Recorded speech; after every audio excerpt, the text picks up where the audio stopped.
yıl sıralardan.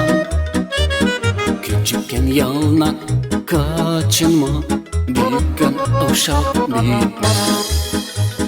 Kakubatı yaşarkana sayma, sofranda görme.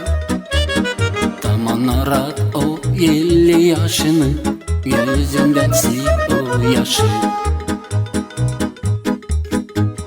Kakundan sana bu türkü, 50 yaşın olsun kutlu.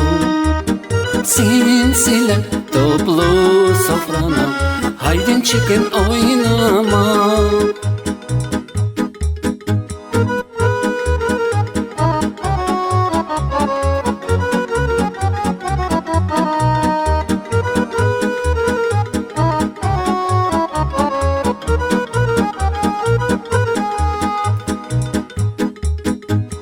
Uşaklar olmuş boyunca seni mani yetiştirmişler, yapma.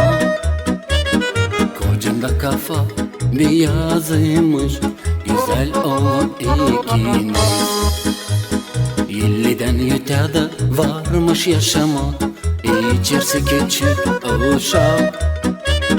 Hizmetler da kolay olarmış, açan uşak sesi bağırarmış. Kakundan sana bu türkü, 50 yaşın olsun kutlu.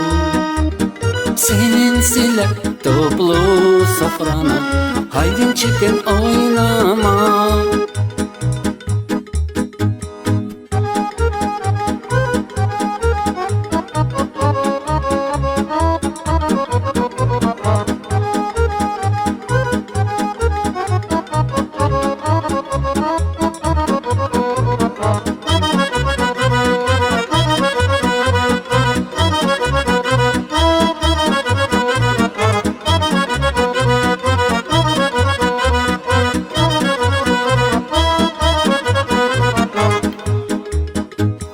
Kakundan sana bu türkü, 50 yaşın olsun kutlu. Sinsile toplu sofrana, haydin çıkın oynama. Kakundan sana bu türkü, 50 yaşın olsun kutlu. Sinsile toplu sofrana, haydin çıkın oynama.